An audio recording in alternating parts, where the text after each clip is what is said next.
Don't have any more nightmares? Everything is fine when you sleep? I'm going to ask you a question. Remember... In December 1964, a seriously disturbed, dysfunctional couple consulted Dr. Benjamin Simon in Boston. It's a bit of a problem. Are you having visions? Barney and Betty Hill's hypnosis therapy shook the field of ufology. Visions, just flashes. No. I'm gonna shoot that thing! I'm gonna get my gun! I'm gonna shoot it down! I'm gonna shoot that thing, man! I'm gonna shoot that thing! Barney, listen to me. Listen to me, Barney. And try to stay calm. Nothing's gonna hurt you.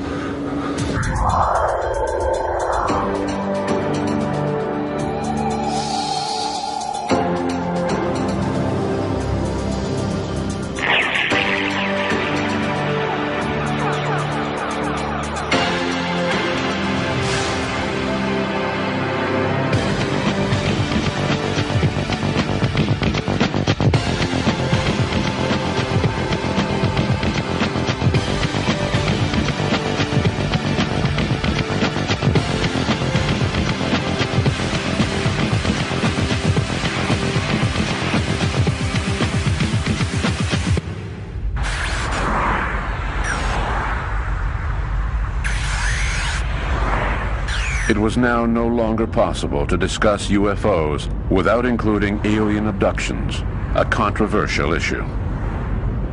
According to surveys, nearly 4 million Americans fit the profile of an abductee.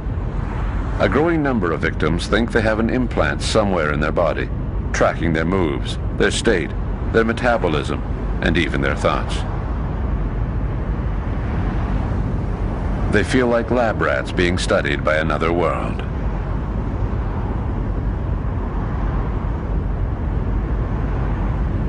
According to British ufologist John Spencer, Barney and Betty Hill's story was the wake-up call for the phenomenon of alien abductions. For many years, one of the aspects of UFOs I've studied in some depth is the abduction phenomenon, the idea that people are manipulated to some degree by UFO entities, that they are taken aboard the flying saucers, that they are examined usually in some medical way, that they are sometimes given a mission, or they are perhaps implanted with devices and so on, and that they are constantly throughout their lives, and even their children's lives and their children's lives, are affected by UFO intervention, which seems to be tracking the bloodline, which I think Bud Hopkins has described in many cases. And I'm very open to the possibility, and certainly I'm totally convinced that these people are genuinely reporting a real phenomenon, a paranormal phenomenon. I'm quite sure of that. I've spoken to many of them, and perhaps most significant for me, I've found something in the order of about 20 or 30 people I've spoken to who have totally changed their lives as a result of their abduction phenomenon. They have suddenly become artistic, for example. They have suddenly become musicians, or they've gone into art from being bank clerks and accountants. They've suddenly become camera people or whatever else, where they've gone into that side of life. And it has resulted undoubtedly from the abduction phenomenon. The question is whether or not it's an internal or an external thing. Reports of alien abductions have been on the rise ever since the first case was reported in 1961. People believe they were abducted while sleeping by aliens capable of passing through walls and moving instantly from one spot to another. Even though thousands of cases have been investigated, UFO experts use Barney and Betty's experience to support the existence of abductions. Their story began one night on a remote highway in the White Mountains, when the couple wandered off Route 3 and found themselves in the mountains. September 19th, 1961. My husband Barney and I are in Montreal.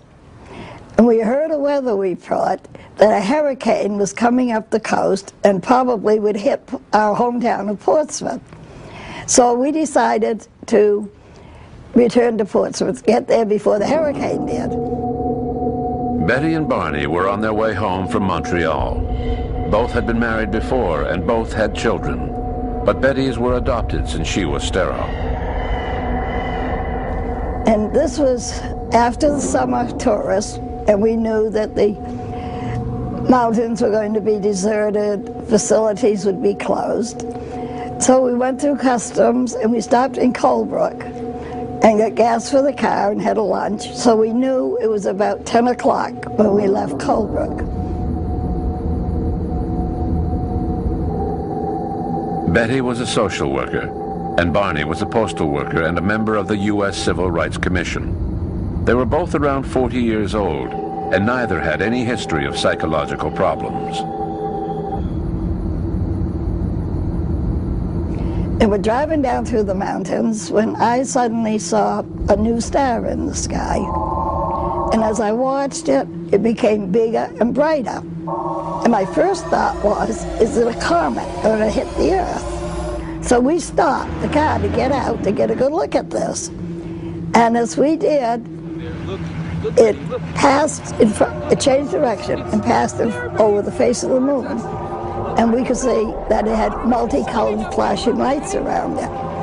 And then it turned and started coming in towards us. So we started driving south. We did this for about 30 miles. And we had no idea what this craft was. We were trying to identify it. And I put the window down and I waved to him and said, hi. And about a half mile south, they came out over the highway, midair, and stopped. Now, my husband had been in World War II, so he's going to get out and identify this craft. And he takes the binoculars and he walks towards it. And as he looks up, he sees a group of men standing in a window looking down at him. And at that moment, a fin-like structure parted on each side of the craft and had a red light on the end of the fin, and the craft started to come down. Barney had the feeling they were trying to capture him. They're gonna catch us away. Let's get out of here, man. Let's get out of here. They're gonna catch us. Let's leave. Let's go.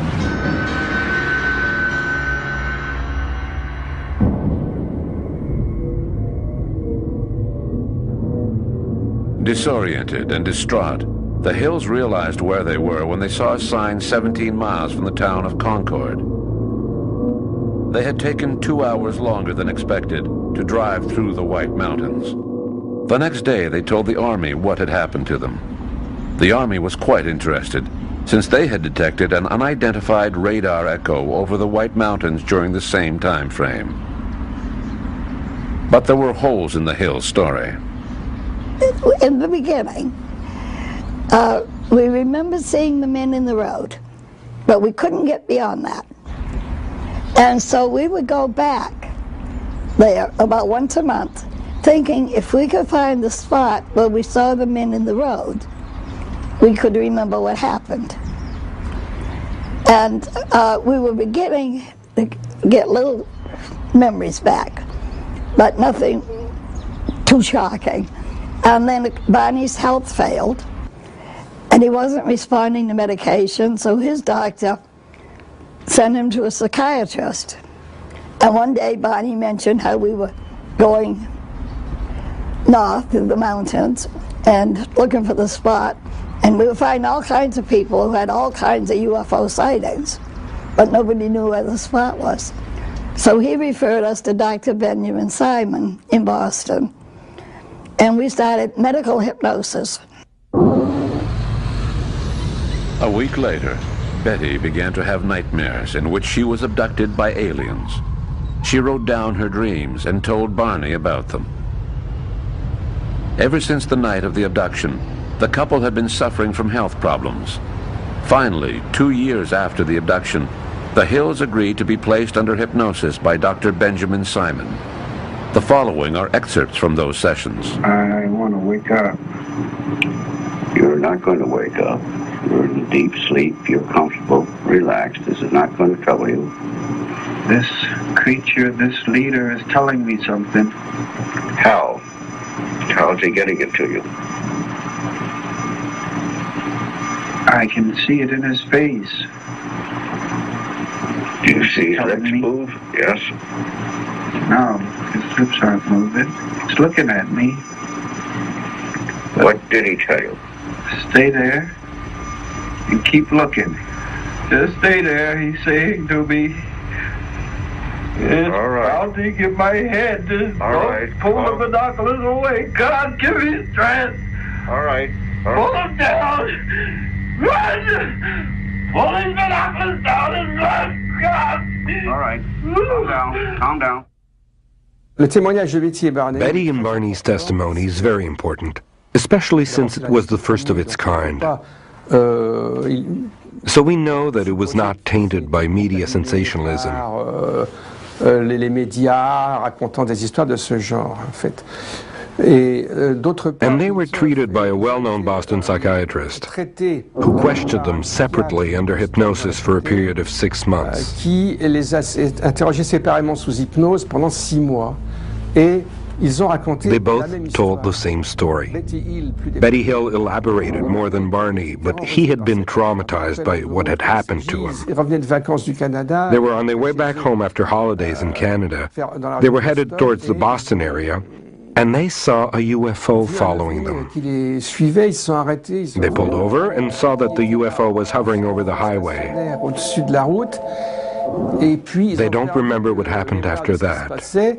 Next thing you know, they were back on the highway 2 hours later, feeling groggy, and they continued on their way home.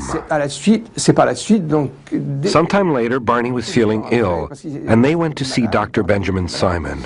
Qu'ils ont donc été soignés sous hypnose par le docteur Benjamin Simon. Under hypnosis, they each separately gave a very detailed account of having been abducted and taken aboard a UFO. Chacun séparément. Le docteur Simon il y a eu a book was written in collaboration with Dr. Simon, who had not previously believed in the existence of UFOs. Pas possible de croire ça. He admitted that Betty and Barney were convinced that their story was real, and their testimony was both forceful and disturbing. Très solide et très troublant.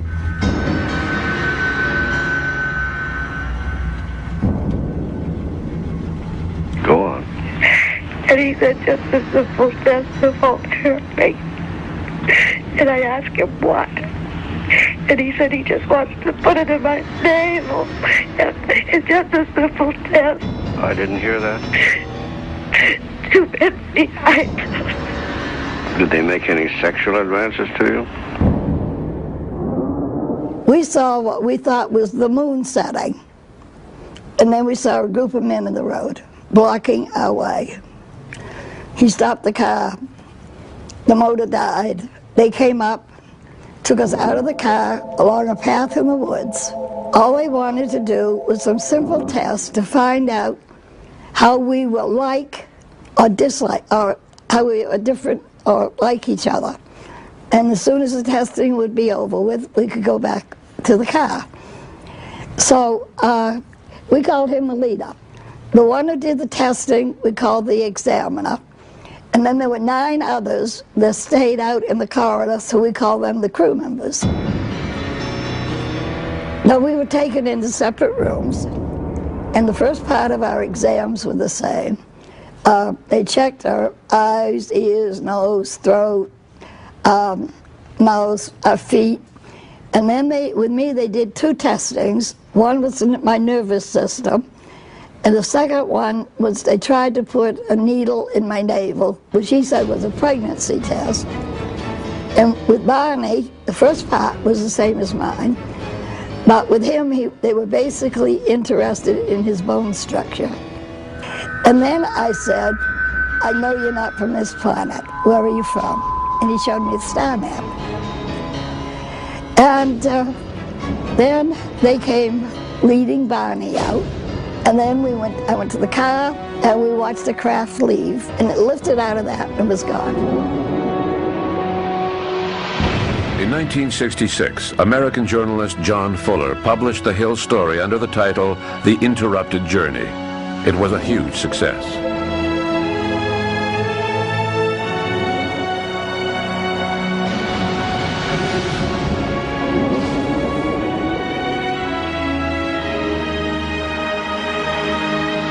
The Hill story contains several details which leave little doubt as to its authenticity.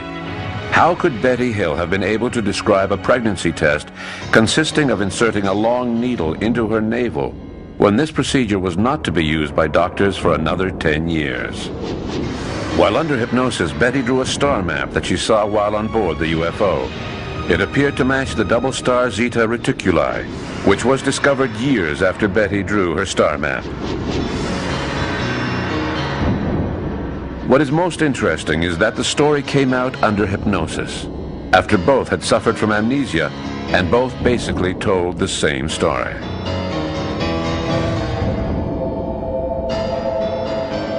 When the abduction phenomenon came to light in the Betty and Barney Hill case, there were no theories about it because it had never been reported in any objective way before. And we must always remember it was a skeptical scientist, a psychiatrist, who did the hypnosis, who was stunned by what he was hearing and had to assume that this was a folie à deux of some sort that nobody was familiar with all of the effects of what we would now call post-traumatic stress disorder.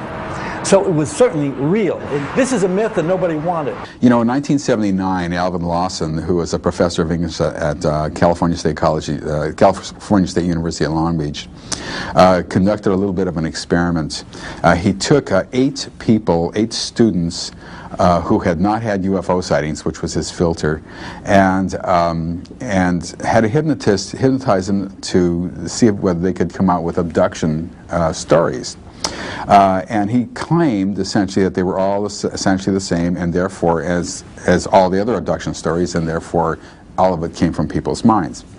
But actually, when you read the study, what you find is that one story was actually had certain similarities. There were small people, and she was on a table, and that sort of stuff. The other stories were all totally different from each other, completely different from anything that we ever learned in the abduction phenomenon. All the UFO abductors that they described were completely different from each other and totally different than anything that we have learned in the abduction phenomenon. And they hadn't the slightest idea what to say. Alvin Lawson's study was not very conclusive. The abduction stories imagined by the study group under hypnosis varied from one person to the next. On the other hand, people who claim to have been genuinely abducted have very similar stories, and the details are very coherent. Dr. Jean-Jacques Laurence, a psychologist at Concordia University, has taken an interest in these abduction stories.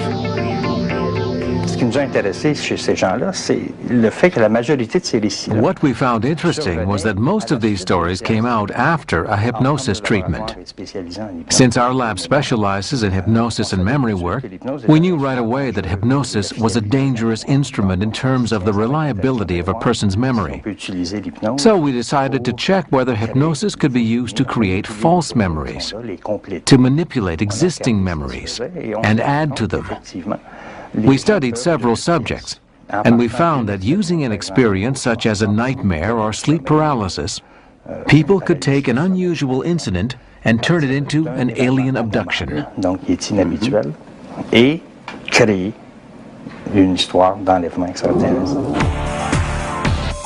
Each year, thousands of people report being abducted while they are sleeping. As was the case with the Hills, hypnosis seems to be the tool that helps to reveal the details of the abduction. And I think actually what was important there is to recognize certain things that happened, which is that hypnosis was used to bring out this story, and hypnosis has been proven time and time again by people like psychologist Martin Orm to be totally unreliable. That in fact people report what they believe, which is not the same as what actually happened. They're reporting their genuine beliefs. That in the Hill case there was a certain amount of filtering between the two of them. That in fact the key mystery, which was 2 hours lost, was not discovered by the Hills. It was discovered in fact by Walter Webb, who was the investigator, who said to them, "You seem to have lost time." And I believe I'm quoting reasonably accurately Barney Hill saying, "My God, for the first time I realized that we had lost 2 hours." This was several weeks after the experience. So a lot of these key motifs of abductions actually didn't so much come from the witnesses as the investigators. And I do believe that one of the things we learnt from the Hill case onwards and so on is that investigators can take a case, take the key elements and take it to another case, and using particularly hypnosis, not deliberately and not consciously, but I think we contaminate our own data by taking these belief systems around. What I'm saying is that the evidence, the story that comes out, can be influenced by the people investigating, and to do a good investigation is actually far trickier than we think. A few years ago, I decided to spend all of my time studying abductions. I decided to do this because when I traveled the world as a journalist, I heard similar stories from people throughout the world. I heard stories of abductions when I spent 6 months in Siberia, and also when I stayed 6 months in Tibet. Wherever I went, I would hear tales of abductions from people who had no clue that there were other people in the world who had experienced the same thing. These stories bothered me, and then when I saw what was happening in the States, I thought to myself, those Americans are crazy. Hoaxers in this field are extremely, extremely rare. But in the abduction area, you have to come up to various people, like myself and others, and look us in the eye and say, this happened to me. And in front of your wife and children, this happened to me, and go into something which involves acting, lying, and of course, adverse publicity in the long term. So it's not an issue. It's a non-starter as a theory. There are witnesses to these events. They're family members, sometimes with friends and so forth, who can verify their experiences. When they are abducted, they are physically missing from their normal environment. Police have been called, search parties have been sent out, parents have been frantic looking for their children and all that. They come back with unusual scars on their bodies, scrapes. There's a certain physical evidence.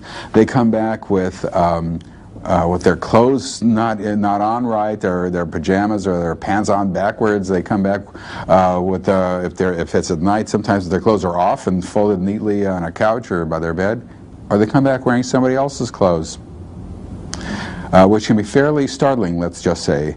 And there's more, and there's other evidence that's presented. There's a strong physical aspect to this.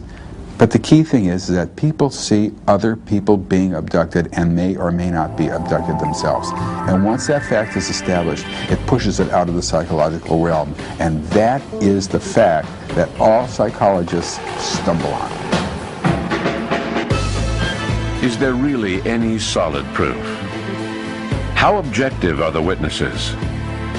And what if their stories are being influenced by UFO experts or by media reports of alien abductions? Luckily for us, there were certain details about the Betty and Barney Hill case that were not reported in the book. So no skeptic can claim a copycat thing, one of which was that a sperm sample was taken from Barney Hill, which is painful. That was left out of the book, thank goodness, because of questions of taste in 1966. So all of the subsequent abduction accounts where men were reporting this had no source in the Betty and Barney Hill case or the publicity. People are presented with odd-looking little babies while on board objects that look sort of half human, half alien, as they say it. And they say they look like hybrids. And when we began to hear this material, it was completely confusing to us and impossible to comprehend, and we were very suspicious of these kinds of stories, and yet at the same time everybody was saying it over and over again, and eventually we began to think maybe there is something happening here, maybe this is really true. Over the years we have filled in considerably, and we realized that a whole series of things happen to people on board these objects that are reproductive in nature, that are physical in nature, and that are mental in nature. That is to say, there are images placed in people's minds for reasons that we don't fully understand, and there are physical examinations given. But all of them seem to center in some way or another ultimately on reproduction. Genetic experiments undergone by certain abductees, too long and horrible to describe here, have always had a strong sexual undertone. They are no longer just examining bodies like they used to, taking gum samples, fingernail clippings, locks of hair. Now they are taking sperm samples from men and eggs from women. There are stories of hybrid pregnancies. And the more stories I heard, the more I wanted to investigate this matter further. But in all my research, I never once saw any proof of an interrupted pregnancy. Je peux vous dire que je n'ai jamais vu l'ombre de l'ombre de l'ombre d'une preuve d'une grossesse interrompue.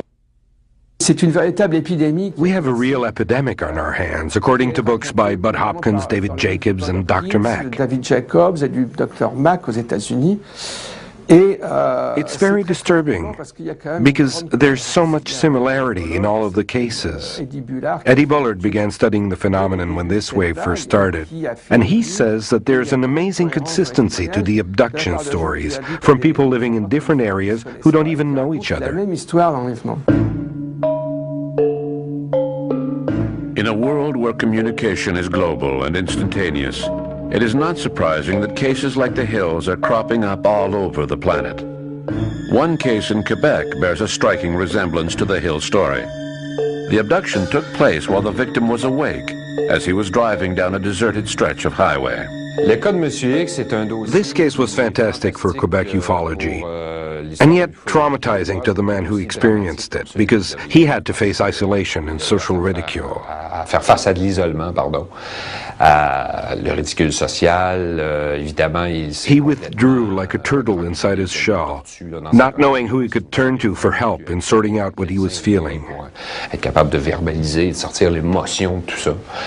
Il faut se reporter donc. The incident happened on November 24th, 1979. He was on his way home from Le Chute after the birth of his daughter. He had been to work and passed out cigars to everyone to celebrate the occasion. Parce que c'est la tradition. Il He was on Highway 158, which connects Le Chute to his hometown of Saint-Jérôme. And just as he was pulling into his town, he felt as though he was being followed, as if something was flying overhead that wanted to hurt him. Il y a quelque chose qui vole au-dessus de lui, qui veut lui faire du mal, le prendre à partie. Il se sent rassuré. He calmed down when he saw the highway lights, thinking to himself, good, I'm home now, I have nothing to worry about. He saw a sort of cloud build up quickly on the highway in front of him. Then he saw a large UFO to the right of the highway. He couldn't take his eyes off the cloud. He entered it, and then he heard a sound like two rocks banging together. He came out of the cloud and drove into his signpost. The car was slightly damaged, but the engine was fine, so he continued driving. When he finally got home, he realized that he was missing 110 minutes. It's not just the whole idea of abductions that is hard to believe. The high number of abductions reported each year raises serious doubts. As far as ufologists are concerned, abductees are experiencing a genuine phenomenon. But to skeptics, these stories are nothing more than fantasies.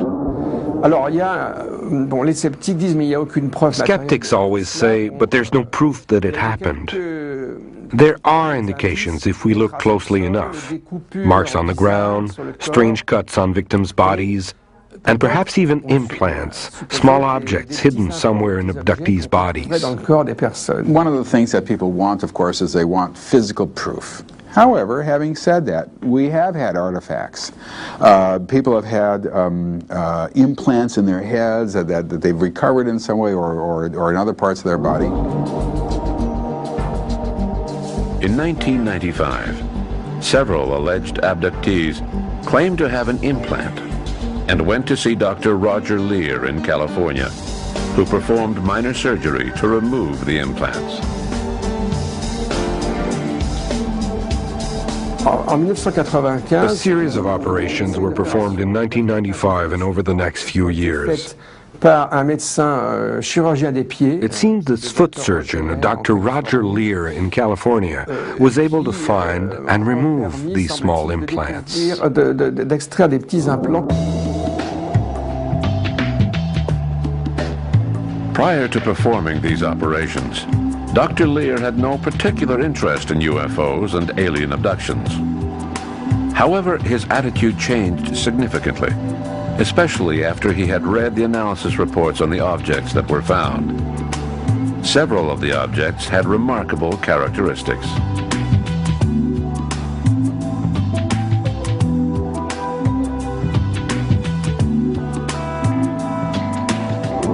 The basic summary of the findings to date. We have objects which we have removed from the human body with a strict set of criteria and scientific protocols established for this research project, and research being done on individuals who allege alien abduction, seem to have things in their body that are extraterrestrial in origin. Ils ont fait analyser des implants. He had the implants analyzed at the Los Alamos National Laboratory and at another laboratory in New Mexico. And in some cases, the findings were only partially released. For some odd reason, Dr. Lear has refused to allow independent researchers to re-examine the implants. Some people feel that this raises serious doubts about the nature of the implants. However, the results he obtained remain intriguing. The metals themselves underwent analysis, as did the elements, and we found in addition that some of the elements that were looked at contain what are called extraterrestrial isotopic ratios. And this means that the elements themselves, although they may be the same as what we find here on Earth, are not molecularly composed in the same way as Earth elements. The other thing that we found, and was the opinion of New Mexico Tech Laboratory, that these were much like meteorite samples. And as we know, meteorites do not come from the Earth. Les implants sont entourés. The implants have a hard biological shell that appears to prevent them from causing inflammation.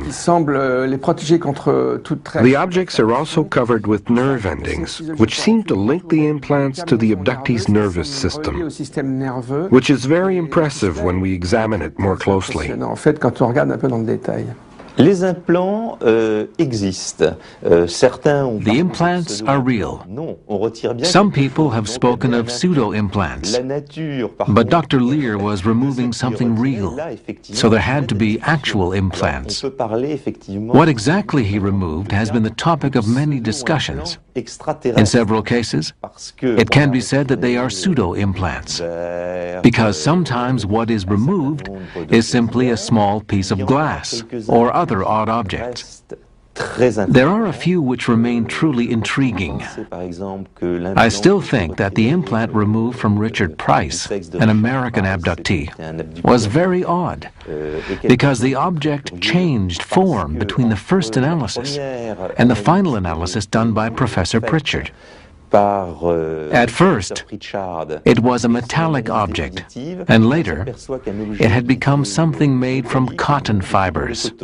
That in itself is fascinating, and no explanation was ever given as to why the description changed so drastically from one analysis to the other. The problem here with the implants is that no one has been able to show what is absolutely essential to show, and that is function.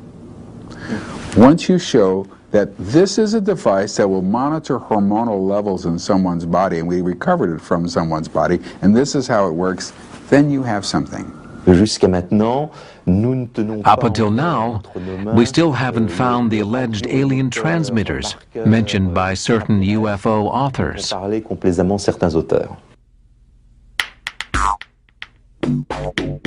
Ufologists researching reports of alien abductions must sort out which stories are real and which ones are just made up by people who have heard stories of abductions. They see cases where the victim was not likely to have been influenced by an outside factor, which might have led the person to invent a credible-sounding story. Ufologists feel that the Hills were not exposed to any cultural influences since they were the first case reported. However, between the time that the incident occurred in 1961 and the time that they consulted Dr. Simon 2 years later, the couple could have imagined the whole thing, and it could have become firmly planted in their minds as they searched frantically for an explanation for their amnesia.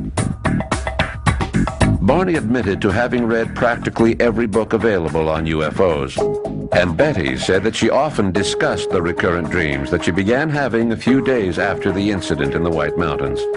Dreams that she believed revealed what had happened to them. During those 2 years, the couple became avid fans of science fiction movies about aliens. I tend to believe that the whole alien abduction scenario is simply a sign that our society is finally cluing in on a phenomenon that is as old as humanity itself. The social phenomena very often determines how you label a phenomena or label an experience. The sensed presence has been with the human species forever. The idea of an entity visiting us, the idea of waking up in the middle of the night and feeling some sentient being nearby, be it positive or negative. Incidentally, the evil ones are usually the left side. The positive talking ones are on the right side. Simply reflects the organization of your brain activity. But the culture determines how you experience it and how you label it. You have an experience that are easy to produce. How you label it and how you then explain it when you wake up will be a function of the cultural label. 50 years ago, they were almost always visitations by angels. Now, with the emphasis being on aliens, space, the great frontier, now the thrust is towards alien types of experiences. 100 years ago, they would have been religious. Some ufologists, desperately wanting to believe in alien abductions, spend their lives trying to convert skeptics. Strident defenders of their convictions, often driven by a fear of an alien invasion, they carefully inspect every detail of the cases reported. But does their obsessive investigation have any basis in reality? Could these beings that they believe are not from our world exist somewhere else? In Sudbury, Ontario, Dr. Michael Persinger studies the brain, where a whole other reality exists. First of all, let's look at the nature of the sense presence itself. If I ask you who you are, your sense of self, it's primarily a language or left hemispheric process. It's not an accident that people will fight and die to maintain their language and culture. That is yourself. The right side of the brain, the right hemisphere, is more involved with the sense of a presence. It's like yourself, except that it's more involved with another feeling of an entity, sort of like another self. And you can stimulate it a variety of ways. It can happen during dreams. All right, that's very common every night. You feel yourself looking at yourself outside of yourself, this double kind of individual. It can also happen if you stimulate the brain normally if you're stressed, particular personal stress. But the majority of the time, it's due to strong magnetic fields, by strong I mean generated within nature, stimulating your brain while you're in a special state that we call sleep. If between 2 and 4 o'clock in the morning, there is the appropriate magnetic stimulation. It could be from geomagnetic activity or from something regional, such as strain, and it stimulates the right hemisphere in particular. People have a sensed presence. They suddenly wake up and they feel there's an entity nearby. They may actually feel stimulations of their body. Men tend to experience anal stimulation, women uterine stimulation, and the reason is because the area of the brain that's stimulated is involved with the internal states, with the uterus, with the internal states. You feel like you're floating. You may actually have the sensation of a presence touching you. In a room void of sensory stimuli, Dr. Persinger asked his subjects to put on a special helmet that was capable of modifying the electromagnetic waves experienced by the brain. In this controlled environment, several participants said that they sensed the presence of strangers in the room, and some even claimed to see unknown entities. The critical thing is the pattern. It's actually very easy to induce an entity experience. 80% of everyone who goes through our laboratory, through particular patterns of fields, have a sensed presence. How they experience it will be a function of what they expect. Well, one of the questions we've been asked many times is the kinds of patterns we apply to people in the laboratory. Do they occur in nature? And the answer is yes, they do, because that's where we got them. We've actually gone out into the field where people have experienced haunts or have been abducted. We record the magnetic disturbances, which are usually transient, they're not there all the time. And we record them on our equipment. Stan Coren and I very often go out and record them on fancy equipment, bring them back, digitize them, and then apply them to the brain and produce the same experiences. Actually, we find that there is about 10 to 20% of the population that's really prone, very sensitive to the environment. They're the kind of canaries of our culture. In the sense they're the mind canaries. They are very sensitive to the electromagnetic fields. They are the creative ones. They're musicians, they're writers. They have tremendous versatility in their thoughts. Sometimes they may even be considered crazy, but the point is because of their ideas are so creative. These people's brains are so sensitive that with the right pattern of activity generated through their brain, naturally, they experience a sensed presence. 50 years ago, they would probably have said they were visited by angels. 100 years ago by demons, incubi and succubi that would steal sexual favors from them. Now, of course, the entire phenomenon of the succubi and the incubi has been replaced with the alien abduction, because that's the society in which we live. The history of UFOs began in 1947. Books on UFOs had existed for 20 years before that, which meant that American readers were already familiar with the concepts of disc-shaped crafts, flying saucers, and small pilots with big heads. Small pilots who abduct people. It was all there in American science fiction magazines.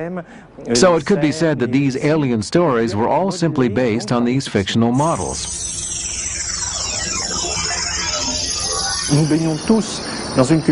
We live in a world of mass culture. If we are European or Canadian, we are very influenced by American mass culture. Let's not forget that thousands of stories have been influencing people since the 1920s and 1930s. Plus, there were all those sci-fi movies from the 1950s depicting alien invasions. Even American cartoons featured aliens. That's a lot of exposure to the idea of aliens. And I think that people's minds just got saturated. To put it in visual terms, it's like we're living in a big fish tank. So it seems to me that it must be difficult to distinguish between a fake abduction and a genuine one. I think that as soon as potential scenarios are presented, that's good enough for me personally.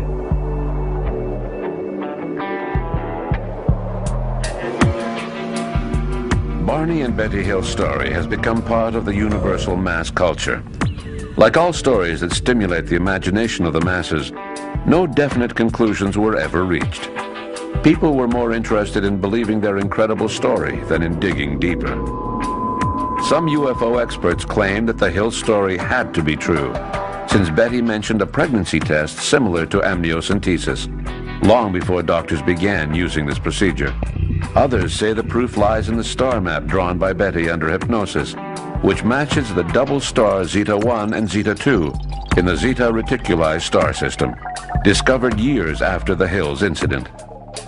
But in actual fact, amniocentesis was done for the first time in 1882 and had been used in America since the 1930s. As for Zeta 1 and Zeta 2, the astronomer who discovered the dual nature of Zeta Reticuli changed his mind a few years ago and decided that Zeta was not a double star after all.